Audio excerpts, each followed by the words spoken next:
তোমাদেরকে নিয়ে যাচ্ছি হলো মায়াপুর আর নবদ্বীপ ভিজিট করতে। তো চলো আমার সাথে দেখতে থাকো ব্লগটা, দেখাই তোমাদেরকে মায়াপুর আর নবদ্বীপ জায়গাটা কি সুন্দর আর কতটা মানে শান্তি লাগে এখানে আসলে, সেই জিনিসটা তোমরা ফিল করতে পারবে আমার ব্লগে। তো সকাল সকাল আমরা সবাই রেডি হয়ে গেছি বেরোনোর জন্য, কারণ আমাদের চেক আউট টাইম হলো 9:30।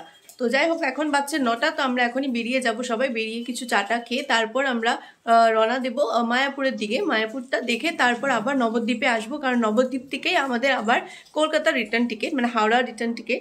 তো তাই জন্য আজকে পুরো দিনটা একদম ঘুরবো, প্রথমে মায়াপুর ঘুরবো, তারপর যাব হলো আমরা নবদ্বীপ, মানে এখানেই আবার ফিরে আসবো। এখানে পুরো নবদ্বীপে অনেক সুন্দর সুন্দর মন্দির আছে, সেখানেই কতটা সময় লেগে যায়, কিন্তু যেহেতু আমাদের টাইমটা খুব কম তাই জন্য আমাদের এই টাইমের মধ্যে অ্যাডজাস্ট করতে হবে। তো চলো দেখতে থাকো ব্লগটা। আমাদের হোটেলের ঠিক অপোজিটেই ছিল একটা চায়ের দোকান। তো আমরা সবাই মিলে সেই চায়ের দোকানে গেলাম আর নিয়ে নিলাম 1 কাপ চা আর বিস্কিট। তো চলো এই 1 কাপ চা দিয়ে শুরু করা যাক আমাদের আজকের দিনটা। সেখান থেকে টোটো নিয়ে আমরা চলে গেলাম হলো লঞ্চে। লঞ্চ মানে হচ্ছে নবদ্বীপ লঞ্চ যেটাকে বলা হয়, কারণ সেখান থেকেই আমরা যেতে পারবো মায়াপুরের দিকে, কারণ লঞ্চ ছাড়া মায়াপুর যাবার কোনো আর রাস্তা নেই। তো আমাদের সবাই মানে তোমরাও যদি এখানে আসো তো তোমাদেরও লঞ্চে করে পেরিয়ে যেতে হবে মায়াপুরের দিকে। তো চলো ততক্ষণ তোমাদেরকে আমি দেখাই যে রাস্তাগুলো কি সুন্দর, কারণ রাত্রিবেলা তোমাদেরকে রাস্তাটা দেখিয়েছিলাম, তো রাত্রে তো তোমরা ভালো করে উপভোগ করতে পারো নি রাস্তাটা। তো চলো আজকে দেখাই তোমাদেরকে রাস্তাটা। নবদ্বীপের রাস্তাগুলো খুব একটা বড় বড় নয়, সেগুলো সরু সরু রাস্তা, কিন্তু দেখতে ভালোই লাগে, কারণ আশেপাশে প্রচুর বিল্ডিং একসাথে লাগানো আছে। তো যাই হোক দেখতে কিন্তু সুন্দরই লাগে। যাই হোক আমরা কিন্তু পৌঁছে গেলাম আমাদের লঞ্চের দিকে। এই দেখো এটা হচ্ছে টিকিট কাউন্টার, এখানে লেখা আছে দেখো 10 টাকা করে টিকিট, মানে যদি নবদ্বীপ থেকে মায়াপুর যেতে হয় তো লঞ্চে তোমাদেরকে দিতে হবে 10 টাকা করে টিকিট কাটতে হবে, ঠিক আছে। তো আমরাও কেটে নিলাম সবার জন্য 10 টাকার টিকিট আর বেরিয়ে পড়লাম আমাদের লঞ্চের দিকে যাওয়ার জন্য। তো এই রাস্তাটা দিয়েই আমরা যাব হলো লঞ্চের দিকে। আমরা ওয়েট করতে হবে যতক্ষণ পর্যন্ত লঞ্চ না আসে।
তো আমরা নবদ্বীপ ফেরিঘাট থেকে এবার পৌঁছে গেলাম মায়াপুর ফেরিঘাটে, আর এখান থেকে বেরিয়ে আমরা চলে গেলাম হলো মায়াপুর মেন রোডের দিকে। দেখো এই হচ্ছে মেন রোডটা, এখানে আমরা অনেকগুলো বাসও দেখতে পেরেছি, কারণ বাসেও অনেকে আসে এখানে।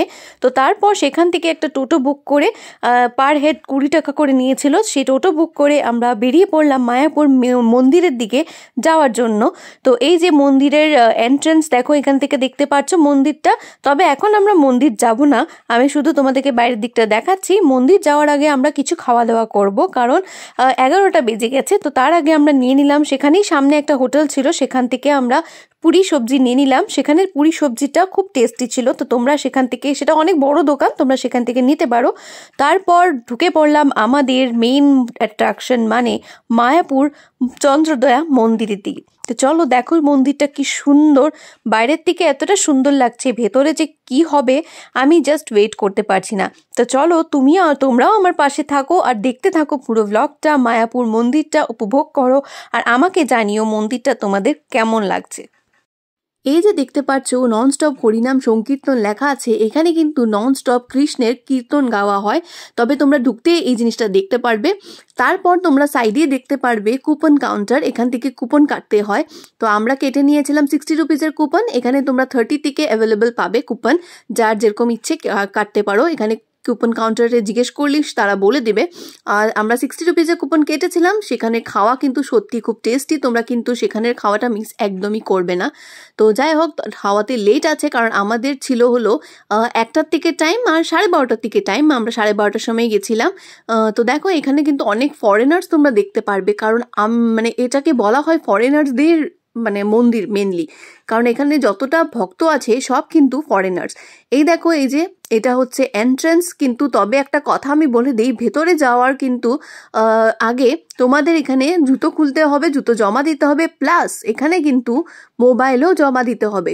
তোমরা এখানে মানে মোবাইল নিয়ে তো ঢুকতে পারবেই না। ভেতরে কিছুই আমি শ্যুট করতে পারিনি, কারণ সেখানে শ্যুট করা ইম্পসিবল মানে একদমই রেস্ট্রিক্টেড। তো দেখো মন্দিরটা দেখো কি সুন্দর, সত্যি এখানে আসে কিন্তু মানে এসে খুবই ভালো লাগছে, খুবই শান্তি লাগে। আমি আগেও একবার এসেছিলাম, তবে তখন আমি একটু ছোট ছিলাম। তো এবার এসে আমার মানে মেন ফিলিংটা আমি বুঝতে পেরেছি, সত্যি খুবই শান্তির একটা জায়গা। যারা যারা মায়াপুর এখনো আসনি তারা কিন্তু একবার নিশ্চয়ই প্ল্যান করো মায়াপুর আসার জন্য, কারণ আমি তোমাদেরকে গ্যারেন্টি দিয়ে বলছি তোমাদের জায়গাটা সত্যি খুবই ভালো লাগবে। এই জায়গাটাতে যে কি আছে সেটা না আসলে তোমরা একদমই বুঝতে পারবে না। তো যারা যারা এসছো তারা কমেন্ট বক্সে জানিও যে তোমাদের মানে এই ফিলিংসটা কেমন ছিল, বা আমি যে বলছি কথাগুলো কি সত্যি না মিথ্যে সেই জিনিসটা আমাকে কমেন্টে জানিও। তো চলো দেখতে থাকো ব্লগটা, আমি তোমাদেরকে দেখাই। মন্দিরের বাইরের দিকটাই দেখাতে পারবো, ভেতরটা তো তুলতে পারিনি। তো চলো দেখতে থাকো বাইরের ভিডিওটা একদমই স্কিপ না করে।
আজকে কিন্তু আরও একটা সেলিব্রেশন আছে। এই যে কেকটা তোমরা দেখতে পারছো, এই কেকটা কিসের উপলক্ষে জানো? এই কেকটা হচ্ছে অ্যানিভার্সারির উপলক্ষে, মানে আমার দিদির আর আমার জিজুর আজকে 13th অ্যানিভার্সারি, মানে ওয়েডিং অ্যানিভার্সারি। তো তাই জন্য আমরা সবাই ডিসাইড করলাম কেন না মায়াপুরে গিয়েই এই সেলিব্রেশনটা করা যাক। তো আমরা কেক নিয়ে পৌঁছে গেছিলাম মায়াপুর মন্দিরে। তো সেখানেই একটা গ্রাউন্ড ছিল, সেই গ্রাউন্ডে গিয়ে ওরা কিন্তু ভীষণ খুশি ছিল, কারণ এই মায়াপুর নবদ্বীপে ওদের অ্যানিভার্সারি সেলিব্রেট করাটা কিন্তু সত্যি খুবই ইন্টারেস্টিং আর খুবই সুন্দর একটা ব্যাপার। তো তোমরাও কিন্তু এই আইডিয়াটা অ্যাপ্লাই করতে পারো। তোমরা যদি কোনো ওকেশনে যদি তোমরা সেখানে থাকো, তোমরা কিন্তু সেখানে সেলিব্রেট করতে পারো। এখানে অনেকটা বড় এরিয়া, তো সেখানে আরামসে অনেকে কিন্তু পিকনিকও করে, আমি শুনেছি, তবে আমি দেখিনি, কিন্তু আমি শুনেছি সেখানে কিন্তু পিকনিকও করে। তো আমরা সেখানে বেশ ভালোই মজা করলাম। সেখানে অনেকটা সময়ই আমাদের কেটে গেছিল। আমরা একে অপরকে কেক খাওয়ালাম আর খুব খুব খুব মজা করলাম। সত্যি দিনটা সত্যি খুব স্পেশাল ছিল, আর আমরা খুবই ভালোভাবে এনজয় করেছি, সেটা খুব ভালোভাবে সেলিব্রেট করেছি। তো যাই হোক, সেই করতে করতে আমরা কিন্তু আবারও বেরিয়ে পড়লাম আমাদের মন্দিরের দর্শন করার জন্য। তো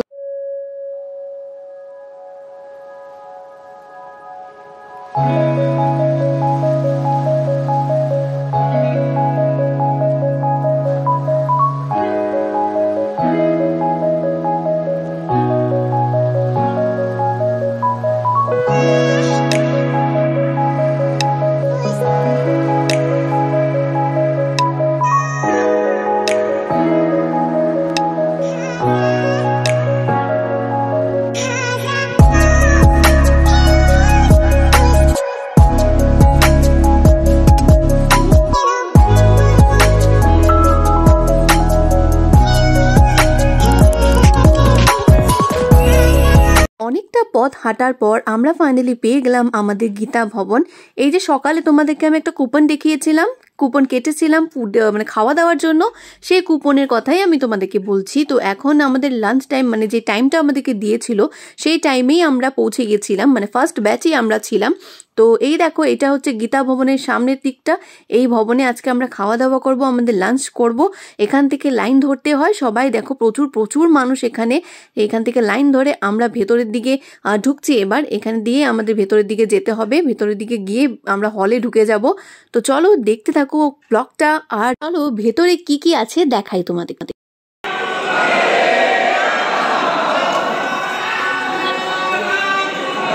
এখানে দেখো থালা গ্লাস অলরেডি কতগুলো সাজানো আছে। এখানে যতটা খালি এখন তোমরা দেখতে পাচ্ছ, একটু পরে দেখবে এখানে কিন্তু পুরোটা ফুল হয়ে যাবে। আর শুধু এখন না, এক ব্যাচেই এতটা ফুল হয়, তারপর নেক্সট ব্যাচেও আবার সেম ফুল এরকম হয়ে যায়। তো আমরা আমাদের সিটে বসে পড়েছিলাম। দেখো আমি এখানে বসেছিলাম, এখানে আমাদের পাশে সবাই বসেছিল, আমার জিজু দিদি সবাই একসাথে আমরা বসেছিলাম। এই দেখো এখানে প্রচুর মানুষ বসে গেছে। আর এই দেখো এক এক করে খাওয়া দাওয়া আসছে। সবচেয়ে প্রথমেই দিয়েছিল হলো বেগুন ভাজা। এই যে দেখো বেগুন ভাজা দিয়ে গেছে, সবাইকে দিচ্ছে এক এক করে। এই যে দেখো এটা হচ্ছে বেগুন ভাজা। আর তারপর চলে আসলো রাইস। এই দেখো গাড়ি করে এরকম করে নিয়ে আসে, মানে ট্রলি করে নিয়ে আসে এরকম করে, আর একে একে করে সবাইকে দিতে থাকি উইদাউট এনি ডিলে। এত স্পিড ওরা কাজ করে, আর সুন্দরভাবে দেয়। এমনও নয় যে একদম ছিটিয়ে টিটিয়ে দিচ্ছে, একদম সুন্দরভাবে সবার থালাতে ভাত পরিবেশন করছে। সত্যি কিন্তু এই জিনিসটা কিন্তু তোমরা নিশ্চয়ই উপভোগ করবে এখানে আসলে। তারপর এখন নিয়ে চলে এসছে হলো সবজি। এখন সবাইকে সবজি দেওয়া হচ্ছে। এখানে পুরোপুরি নিরামিষ সবকিছু অ্যারেঞ্জমেন্ট। অবভিয়াসলি কৃষ্ণের জন্মস্থান বা কৃষ্ণের জায়গা, ভগবানের জায়গা, তো এখানে তো নিরামিষই হবে। এখানে কোনো ননভেজ আইটেম কিছু নেই, এখানে সব নিরামিষ। এই দেখো এখন দেওয়া হচ্ছে হলো ডাল। এই যে ডাল দিয়ে দিল, ডাল সবজি। তারপর এখানে আসবে হলো পনির। তারপর দেওয়া হয়েছিল হলো পনির আর চাটনি। তবে পনির আর চাটনিটা আমি তুলতে পারিনি, তো আমি আমার খাওয়া দাওয়া স্টার্ট করে দিলাম। তারপর অবশেষে আসলো হলো পায়েস। এই দেখো সবাইকে পায়েস দেওয়া হচ্ছে, আমিও পায়েসটা নিয়ে নিলাম। আর পায়েসটা কিন্তু সত্যি খুবই টেস্টি ছিল। তো এই দিয়ে আমাদের শেষ হলো খাওয়া দাওয়া।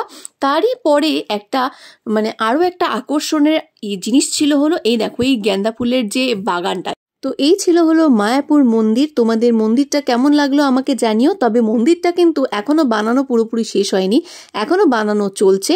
তো তোমরা আসলে আরো সুন্দর মন্দিরটা দেখতে পারবে। তবে আমরা বেরিয়ে পড়লাম সেখান থেকে। বেরিয়ে আমরা চলে পড়ছি এখন আবারও নবদ্বীপের দিকে। সেখানেও আমরা কিছু কিছু জায়গায় ঘুরবো।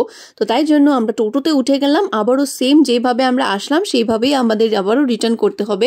এখানে কিন্তু আরো অনেক মন্দির আছে, ছোট মোটো অনেকটাই মন্দির আছে এখানে। সেগুলো ঘোরার জন্য অনেকটা সময় লাগে, তবে আমাদের তো সময় কম ছিল, তো তাই জন্য মায়াপুর মন্দিরটাই মেনলি আমরা দেখেছি। তো চলো আমরা পৌঁছে গেলাম আমাদের মায়াপুর লজ ঘাটের দিকে। তো সেখান থেকে আবারও সেম প্রসেস, আবারও আমরা টিকিট কাটলাম, টিকিট কেটে উঠে পড়লাম লঞ্চে।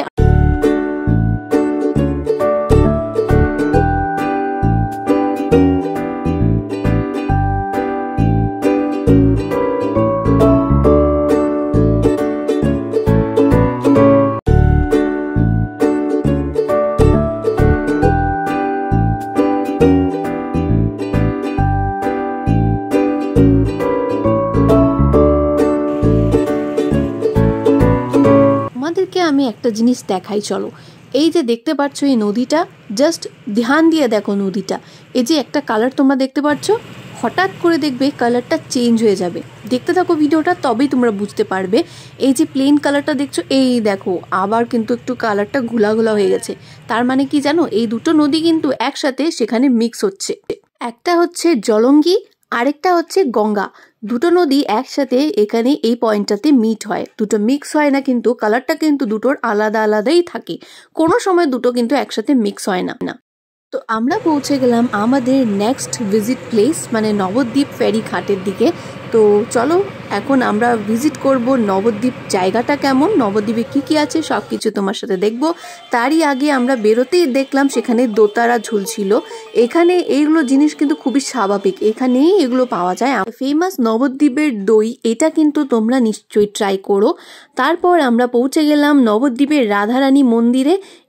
এই হচ্ছে রাধারানী মন্দির। তো চলো ভেতরের দিকে যাই, দেখি মন্দিরটা কেমন। আর দেখতে থাকো ব্লগটা, সবকিছু তোমরা সেখানে দেখতে পারবে। এখানেও কিছু কিছু জায়গাতে ভেতরে ক্যামেরা এলাও ছিল না, তো আমি যতটুকু পেরেছি তোমাদের জন্য পুরো শ্যুট করেছি। তো তোমরা দেখতে থাকো ব্লগটা আর এনজয় করো পুরো ব্লগটা, আর পাশে থেকো আমার সাথে।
আমরা ঘুরে নিলাম মায়াপুর আর নবদ্বীপ, দুটো জায়গায় দেখে নিলাম। তো তোমাদের কেমন লাগলো মায়াপুর নবদ্বীপ জায়গাটা আমাকে নিশ্চয়ই জানাবে। এটা ভালো লাগারই জায়গা, এটা কারো খারাপ লাগবে বলে আমার তো মনে হয় না। তাও তোমাদের জন্য আমি যতটুকু পেরেছি শুট করেছি, তো তোমরা দেখো ব্লগটা আর আমাকে জানিও যে কেমন লেগেছে ব্লগটা। তো আজকের ব্লগটা আমি এখানেই শেষ করছি।